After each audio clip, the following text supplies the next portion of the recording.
സക്കരിയാ നബി പടച്ചവനോട് പറയുന്നു, കാര്യങ്ങൾ ഇങ്ങനെയൊക്കെയാണെങ്കിലും പടച്ചവരെ നിനക്ക് കഴിയും ഒരു കുഞ്ഞിനെ തരാൻ, നിനക്ക് കഴിയും എനിക്കൊരു മകനെ തരാൻ, എനിക്ക് വേണം പടച്ചവരെ ഈ വയസ്സാകാലത്തെങ്കിലും എനിക്കൊരു മകനെ വേണം തമ്പുരാന്, എനിക്കൊരു പൊന്നുമോനെ വേണം തമ്പുരാന്. റബ്ബി ഹബിലി മിനസ്വാലിഹീൻ. റബ്ബിനോട് അവിടുന്ന് ദുആ ചെയ്തപ്പോ അല്ലാഹു കൊടുത്തടാ ചെറുപ്പക്കാരാ. ആ പ്രായം ചെന്ന പ്രവാചകൻ അല്ലാഹുവിനോടൊന്ന് ദുആ ചെയ്തപ്പോ അല്ലാഹു ഒരു പൊന്നുമോനെ കൊടുക്കുകയാണ്.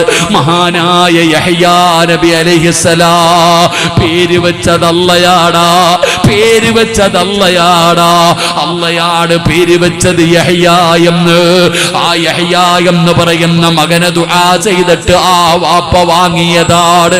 ഇതിനാ ദുആ എന്ന് പറയുന്നത്, ഇതിനാ ദുആ എന്ന് പറയുന്നത്.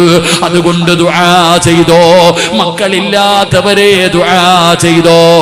മഹാനായ ഖലീലുല്ലാഹി ഇബ്രാഹിം നബി അലൈഹിസ്സലാം. ഇബ്രാഹിം നബിക്കും സാറാ ബീവിക്കും മക്കളില്ല. ഇബ്രാഹിം നബിക്കും സാറാ ബീവിക്കും മക്കളില്ല. പിന്നെ അതുകൊണ്ടാണ് ഹാജറായ വിവാഹം കഴിച്ചത്. ഹാജറ എന്ന് പറയുന്ന പെണ്ണിനെ സാറാ ബീവി തന്നെയാണ് കല്യാണം കഴിക്കാൻ പറഞ്ഞത്. അങ്ങനെ ഇബ്രാഹിം നബി ദുആ ചെയ്യുകയാ, റബ്ബി ഹബിലി മിനസ്വാലിഹീൻ. പടച്ച റബ്ബിനോട് ദുആ ചെയ്തപ്പോ അല്ലാഹു ഒരു പൊന്നുമോനെ കൊടുക്കുകയാണ്.